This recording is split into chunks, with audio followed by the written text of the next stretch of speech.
I would probably start the conversation with uninspiring, unwatchable, unserious, not fun, and altogether craptastic. I couldn't have put it better myself, E. What do you think? Nick's not wrong. I'm dead on. I have really good news to share, Noah. What's that? I have found the Cleveland Browns a quarterback.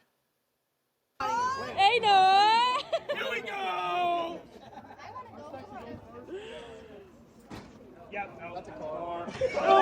And just like Cleveland Browns quarterbacks misses the target by a mile. That was fun. Yeah, I love that we got jokes to start this episode. At least we're not as pissed off as we were to start yesterday's episode when we're breaking into some of these media clips, some of these things going around the league, for lack of a better term. Yeah, so much in the media, both nationally and locally, when it comes to the Cleveland Browns. Just off the rip, real quick, though, some breaking news, and that is the city is allowing the team to move. That just broke yesterday. Interesting. We knew it was happening anyway. I'm not sure what took so long. Saving face measure here. Nah, well, and the $100 million bribe that got shelled out there as well. You can't forget about that part. There was definitely some hush money thrown out there publicly. Of course, we all know that. What are you gonna say? You knew it was gonna happen, so it's neither here nor there.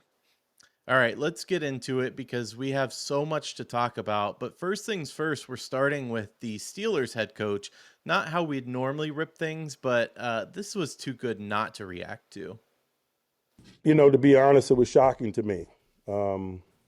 Andrew Berry must be a lot smarter than me or us, because it doesn't make sense to me to trade a quarterback that you think enough of to make your opening day starter to a division opponent that's hurting in that area. I love Mike Tomlin. I'm not going to lie. I hate the Steelers, but I like the witticism there. Did you see how he ended the interview? No. Man, y'all really pissed me off today and walked off the stand. It was crazy. Do you agree with his criticism, though? Because I think me and you were both decently high on the Joe Flacco trade in terms of getting an asset from a guy that was not going to be under center for us at all again this season unless some sort of catastrophe happened. I think I didn't worry so much because I've seen Joe Flacco play for us this year, and he was going to the only team, arguably, with a worse offensive line than Right. we had. So I didn't think it'd make too much of an impact. That said, obviously, he has better targets to throw to now. But no, I didn't think too much of it because I didn't think of us as strengthening a team. This is supposed to be a bridge guy to then hand it off back to Joe Burrow eventually. But I don't think he's going to carry them and make them a playoff team. Do you?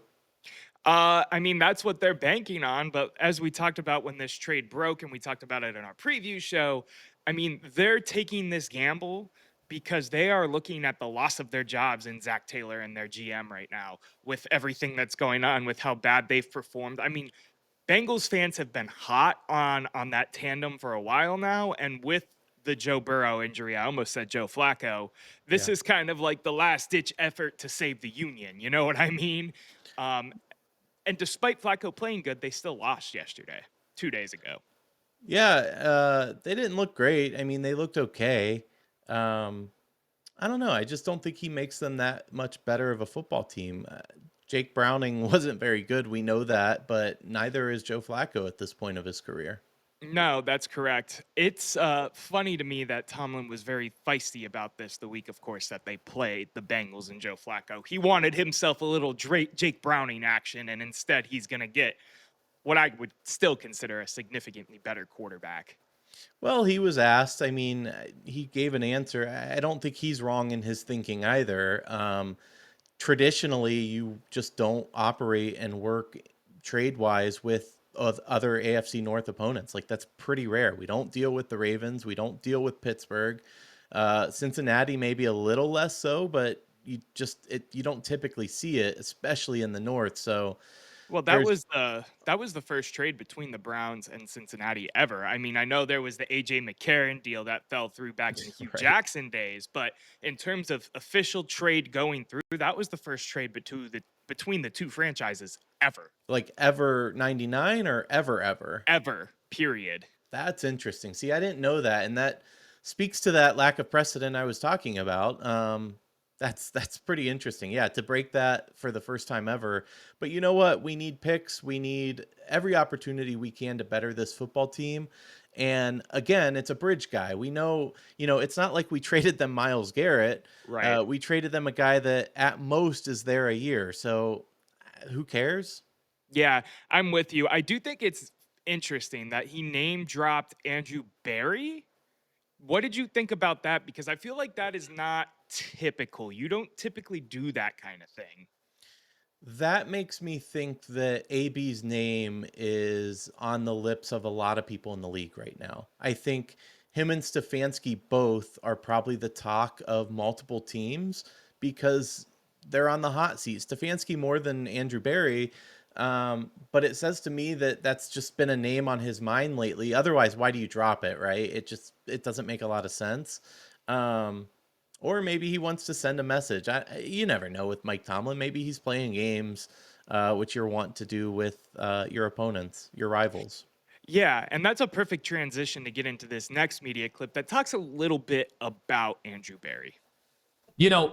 Being a GM is not just the drafts. And obviously he hasn't had the first round picks until this year. It looks like he had a good draft class. I know it didn't look that way yesterday if that was your first Browns game taking in these rookies. But it was in Pittsburgh. There were reasons. But it's also roster management over time. How did they get caught with their pants down on the offensive line? You have had how many years to see that Bitonio was probably going to retire? We thought it might be last year.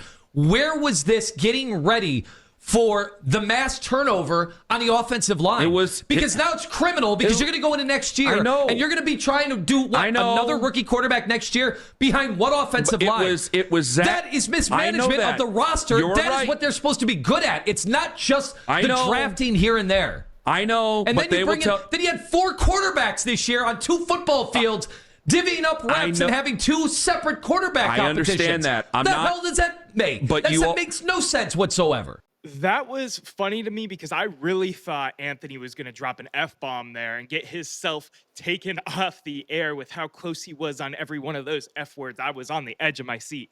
Anyway, obviously they're talking about the detriment and kind of some of the poor roster construction with the Browns, and does that fall at Andrew Berry's feet despite the good draft that he had this year? Where are you at with everything? No, it falls at Jimmy Haslam's feet. They sold their soul and this team for Deshaun Watson. There's 250 million reasons why the roster looks the way it does, and it all starts and ends with that trade. And so to lay it at Andrew Berry's feet, you had an owner that stepped in at a time when he shouldn't have been, to decree that you do something that you shouldn't have done. And I don't want to put it all on him because every other owner of an NFL team that needed a quarterback was doing similar things, but they clearly didn't offer fully guaranteed money for X amount of years, et cetera, et cetera. So we've been a little hampered in what we can do. Now, do I agree a little bit? Like we need to, it is a little criminal, this O-line and this receiver room in particular. Going into the season thinking that it was okay on the receiver end is criminal. On the O-line, though, you and I thought there was a lot of veteran presence. We thought it could be a strength of the team. It turns out that it's not, but who would have thought? And then injuries have plagued us, of course, but I don't know. So I'm not completely in on it being AB's fault here. Yeah, I go back and forth with this. You make a really good point about, for all intents and purposes, we know Jimmy Haslam was the one that stepped in and made the call on the Deshaun Watson trade. Was there other factors in play there? Like, did Andrew Berry plant that seed? Did Stefanski?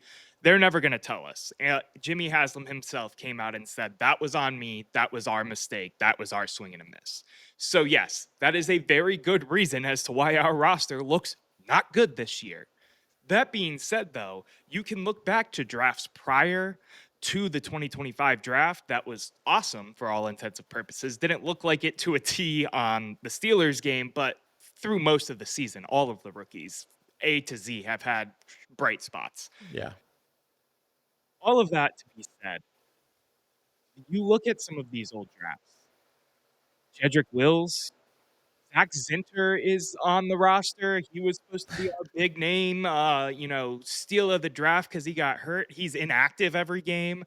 Yeah. DeJuan Jones can't stay healthy. There's examples, and I know they're late round picks, so you're scratching even more and more expensive lottery tickets if you want to use that analogy. But I do think that there's still some blame here in terms of roster construction because we've seen him be a wizard before and maneuver cap and maneuver contracts and trades to make this team look good. And that has been a failure this year. Yeah, and we're also paying 8 quarterbacks right now. I mean, when it comes to the money side of things, I think he's actually done an admirable job of freeing up cap space. He's kicked the can down the road on Deshaun Watson several times. But the signings and the dealings with other teams trade-wise, it's left us wanting a little bit. Because I think of the trades where I'm like, oh my gosh, we got Odell Beckham Jr. That wasn't AB. That was all before his time. So you're right. But Judy, Amari Cooper, though, those are two good examples. I think, well, we'll see on Jerry Jeudy if he can catch a football. I was going to say, are they good examples? Yeah, Amari Cooper, you thought was past his prime. We're getting these aged veteran guys. Amari Cooper leads the team's reception totals, and then we traded him again for a 3rd-round pick, and then he sucked, and then he retired. So, yes, I do think Amari Cooper was a very good get by Andrew Berry. Jeudy, he was supposed to be a number 1 guy. He looked okay last year, but he's looked awful this year, and I don't know how much is on him. But he also looks like he's quitting half the time, so that's a little frustrating. But I don't know. Again, do you put it on Jeudy, or I'm sorry, do you put it on AB? There's so much wrong with this team. It's hard to like it's almost like, where do you even start, you know? That's why I think a lot of people are fine with the clean house idea, which is crazy when you think about where we were, not even just in 2021 when we beat Pittsburgh in Pittsburgh, but 2023 with Joe Flacco. I mean, we were on cloud 9. We thought this team had it all together, and we were a quarterback away. And at the time, Deshaun Watson could maybe come back and do something for us because of one half of football he played against the Baltimore Ravens. And now here we are, 2 years later. I do want to specify you're referring to the playoff game when we beat Pittsburgh in Pittsburgh, because we have not beat them on the road in the regular season since 2002. 3. Yes. When you were 3. You say there's a lot wrong with the team, and I agree with you. I think there's a lot of situational, a lot of roster, a lot of staffing issues. And, ESPN Cleveland was a little fiery about this as well. I don't feel sorry for Myles Garrett. I don't Stop either. with this crap. He's not a leader. He's a hired gun here for money, and he wanted to leave your city and your team. End of story. Am I wrong? No, Riz, you're exactly What goes through right. your mind? What goes through your mind? I don't know. Every Friday when the direct deposit goes into my checking account, that's what goes through my mind. If he's gonna talk like this, Riz, the ass kissing of this guy is insane. Boy, are you getting the Tony Rizzo show today, man? You want Tony Rizzo today? You're getting Tony Rizzo, as if you were at my house. Riz, if Myles Garrett wanted out so bad, he should have stood. He should have stood by his demand and forced his way out. What goes Enough. through your mind? What goes through your mind? What? What are you talking about? Myles Garrett was a no-show yesterday. He never plays well against the Steelers. Rarely. Myles, where the hell were you yesterday? That's my question. Oh, what goes through your mind when their ears are pinned back and everybody's getting a bunch of sacks? I don't give a crap how many sacks Myles Garrett has. I'm not here for Myles Garrett. I want to win. My first reaction is, I got to get a camera where I can jump out of my show or my chair, and when I'm really making a point, it'll just follow me. But he's not wrong. No. And this is a reaction I've seen around, whether you're super positive and typically upbeat about the Browns and what's going on. The trade has kind of tarnished his character a little bit more in the fact that he's supposed to be a leader. He's supposed to be, the face of the franchise. And I know we talked about what his quotes were in the media in yesterday's video because it sounds like, oh no, we're losing the locker room and all of that. But when you're challenged by your boss to also be a leader of the team, and that goes for the Haslam saying that, or Barry, whoever you think's going to be around after this season. Erik, yeah. Yeah, right. Well, yeah, you can put your application out there. But talking in the media poorly kind of about your teammates, I get what Rizzo's saying. I get what a lot of these people are saying. He's not showing leadership qualities. There was a point in time earlier in this season where we felt really good about his leadership, but shit hit the fan, and I feel like he's back to the same old, I'm the star player, but I don't have to be a leader. Yeah, listen, if you thought that you were getting the lover of Cleveland, he wanted out. They're not wrong. And the only thing that changed his mind, just like the only thing that brought Deshaun Watson to Cleveland, is money.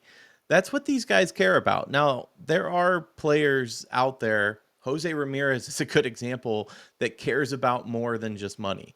Myles Garrett is not one of those players. He's made it clear. I don't care. He might like the city, he might be a Cavs fan, whatever, but he's made it clear that money means more than winning. He said the opposite just a few months ago when he wanted out of this city. And frankly, I said it yesterday. I've said it months ago, said it before he even requested a trade, that we should trade Myles Garrett because he does not help us win football games. Several months ago, I'm talking months and months ago when I said that, you and John called for my head with that take. And now it's looking like a pretty dang good take because what's he do for us? What does he do for this team? The draft picks that we can get when we're rebuilding, it's not worth it to keep him and pay him all this money when what's it going to do for us? Well, flat out, he's staying on this roster. The dead cap hit is not worth any type of anything. We would be looking at another Deshaun Watson-esque salary situation if we were to move on from him. Number two, what does he do? He does help us win games. Saying he doesn't what help games? Us win games. You still need a good defensive end. Just because he what isn't games the main, are we winning? That I get what you're saying, Erik, because we're 1-5. But we're also 3-24 in the last 2 years. What does a good offensive line who doesn't even touch the ball not help you win games? But you're saying no, he answer helps the question. You win answer the no, question. no. Answer my question. What games are we winning? He's not helping us win games because we're not winning games. It's not a one-person sport. It's not even basketball. I where understand one person that, but to say he helping could have us win 10 games when we sacks and don't we win, would still lose. The quarterback could throw 4 touchdowns and we could still lose. He's a key in the cog of winning games. Yes, he is. What games? We're not winning. Just Noah, because we're not winning doesn't mean he doesn't contribute to winning. The cog Erik. is like deformed. He doesn't contribute to winning because we don't win. If he were the guy that makes the sack that wins us the game because all other facets of this team is playing well enough to win, then that's one thing. But an individual contributor is not helping us, this football team, to win games because we do not win. The individual contributor does not matter in football. It's an 11-on-11 sport. He is. You just said he's helping us to win games. He's not. He is. Just because we lose games doesn't mean it's Myles Garrett's fault, Erik. Okay, then maybe you should rephrase it because helping us to win games, we're not winning. Like, I don't know how else to put that. I don't know how to rephrase it for you. If we lose every game, he's not helping us to win any games. Okay, I could use another example. Deshaun Watson, the last year he was in for the Texans, not really because he was there for the next year. They went, 4-12? Right? You remember that? I don't remember, but 5,000 yards, 40 touchdowns, 10 interceptions. It was, some asinine stat line. And if you said he's helping them to win games, I would say, no, he's not, because they're not winning. That's not how that works. That does not correlate, but I digress. Let's move back to this because Myles is not getting traded. If they trade him, the amount of dead money this team is going to take in is absurd because we're doing the same thing we did with Deshaun and paying our problems away. At the end of the day, though, Rizzo is absolutely right. This guy is a merchant that cares about money. I would be ecstatic every Friday when that direct deposit hit too. And granted, he looked good the first couple games. He honestly looked like if he would have kept that pace, he would have been Defensive Player of the Year. And yet it's dropped off. And I know we're not winning. I know he's frustrated, but you took the money. You knew this team wasn't going to be a Super Bowl team. So why has that pace dropped off? Like where's the talent? You're just giving up now because you're over it? I don't know, man. The energy with this team is so weird right now because I feel like even when we were like 1-3, for example, they were still walking around with like the "do your job and we'll win" shirts on and all of that. And now I feel like we're all coming at the players a little bit too for their own effort. But I also understand how the players are probably feeling because this is what, year 2 of a bunch of losses in a row and blase, blase, blah. And how is it easy to buy in? Not everyone's Joe Thomas. It's just, I don't even know anymore, man. I don't even know anymore. Yeah, not everybody is Joe Thomas, but he knew what he was signing up for. Right. You still got to show up to get that paycheck. So I don't know what he expected. You know, he said he wanted to chase a ring and then re-signed and then pretended like he could do that here. Well, everybody knew he couldn't. So, I mean, is there some mistake here that I'm missing? You took the money, now show up for the job. Now, maybe here is our conspiracy theory of the week since I threw one out last week. Remember that clip that went around last year about Myles Garrett having a good idea of who our quarterback was going to be? Yeah. Maybe he was so high on Joe Flacco, and because they traded Joe Flacco this week, he was upset, and that's why his effort dipped. Maybe. I don't know. Maybe he was high on Kenny Pickett for all I know. I don't know, but I say that theory in jest, of course, because how could you be upset about us getting rid of Joe Flacco after what you saw the first couple of weeks with him? Anyway. I don't know. Maybe he was just as fooled as we were. I mean, maybe not you, but for once I was optimistic to start this season. I still have no idea why you were like that, but continue. I thought we had a veteran O-line. I thought we were getting a Joe Flacco back that led us to the playoffs. We had a great defense. I just thought things would click. We needed to not turn the ball over and to let our defense help us win games. And yet we can't move the ball. We can't run the ball. We can't do anything with the ball. We can't even get in the red zone now, We didn't even score a touchdown. Yeah, so yeah, I was mistaken for sure.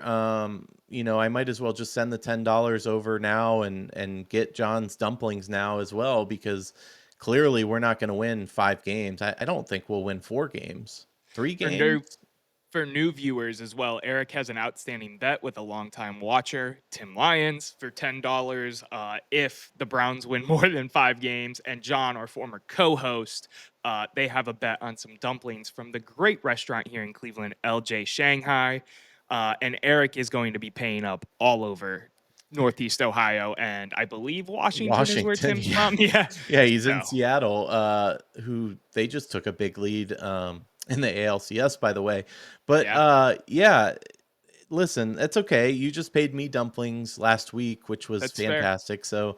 So it's really an excuse to get dumplings, honestly. Whoever wins or loses. It's just Tim, you got to fly out to get your dumplings. But 5 wins. What was I thinking? Like, there's no shot.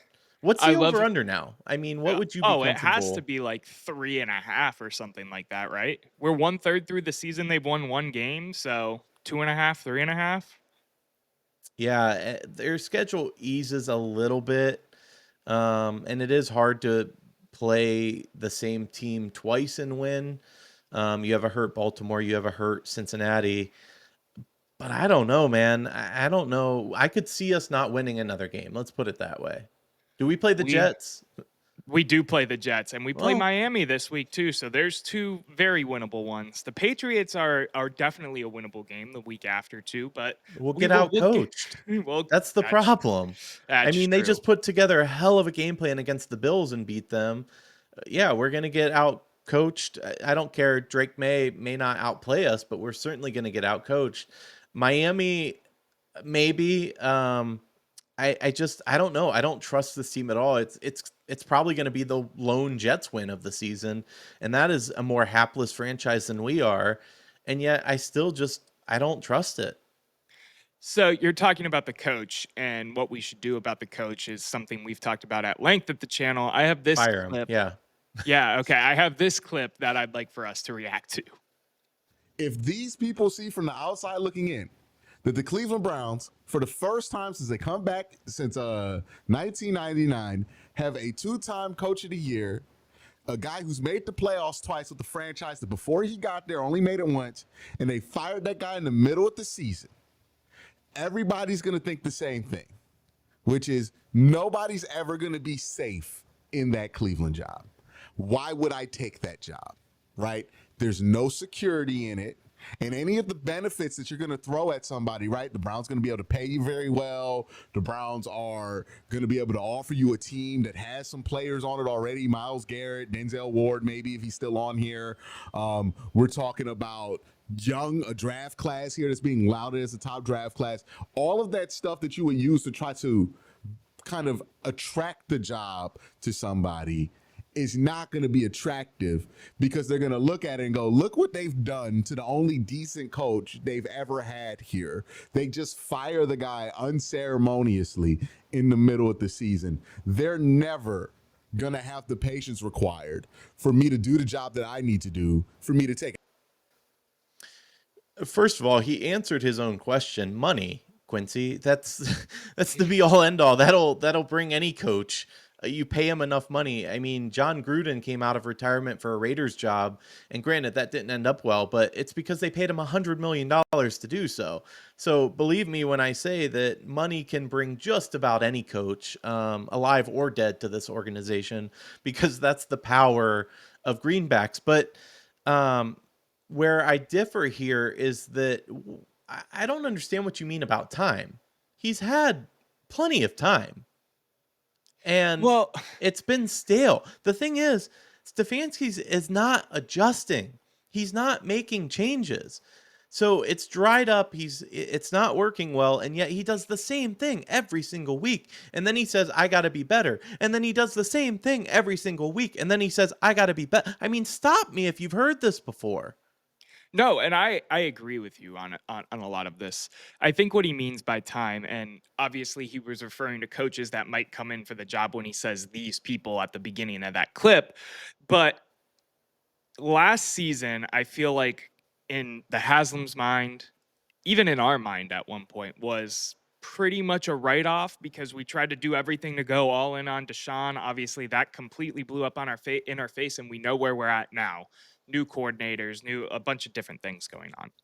So really, in the public perception and maybe these coaches' perception, that he's only had a bad 6 games because of the situation last year. And I'm not arguing for this because I am upset too, but I'm just trying to rationalize some of the thinking that might be out there. I guess, but again, all I can point to is how he's coaching football games. And it's not very good.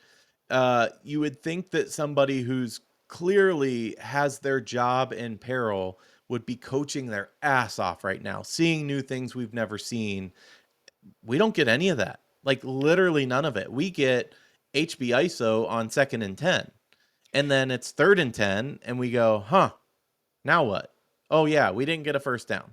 So, but is his job in peril? And I'm asking this. Yeah. But do you think Haslam has that thought process? Yes, because Why? More than anything, NFL owners are part of this exclusive club that we can't understand. And that club is very much built on reputation because everybody has billions of dollars. So money doesn't matter here. You can't buy your way in. You can't buy more influence. You're part of this exclusive club. And so the way that the club works is you get bragging rights. There's a reason Robert Kraft was at the top of the club for so long because he could parade around 6 trophies. That's how it works in that sphere of influence. And if you think national media constantly tearing down Kevin Stefanski and talking about how the Browns are a joke doesn't affect Haslam, I think you're crazy. I'm just, again, I am on the Kevin's seat should be hot. He has very limited time, in my opinion, to figure out how to fix this because of his coaching, his stats, everything from this season and the season before. I'm with you on that 100%. I'm just playing devil's advocate a little bit here. honestly using some of my arguments for Kevin Stefanski prior to what has been a tumultuous 2 to 3 weeks. I mean, whole season for sure, but 2 to 3 weeks. Yeah. I get what you're saying. I just know the rhetoric that we've seen from the Haslams thus far points to them still saying that their jobs are safe, to being Andrew Berry and Kevin Stefanski. So I'm curious if that does really change, or also Jimmy's afraid to make any change now because of how much change they did and how hard and how bad that ruined the franchise at the beginning of their ownership. I don't know. I don't know what the answer is to any of this, because at the end of the day, if we did, we'd probably be being paid in the NFL. You know what I mean? Maybe we should. I mean, they've tried everything else. I formally submit our application to run the Cleveland Browns. Like, it literally can't get worse at this point. Well, me calling the Brook Park deal, everything that happened with Bibbs today, the $100 million bribery, or, hush money and all of that, like I was on X, we're probably not going to be at the top of that list. I'm sorry, Yeah, Erik. fair. Noah's out, but you could still hire me, Jimmy. I'm ready. That's fair. That's fair. Erik, you got anything else you've seen in the media? Anything else that you're thinking about with all of this, other than the same Kevin seat is hot, this situation is a mess right now? I'm getting more and more excited for it to be Cavs season. We have every team letting us down in Cleveland. Thank God we still have the Buckeyes, by the way, because they really get us through the slog. Once again, they just looked incredible.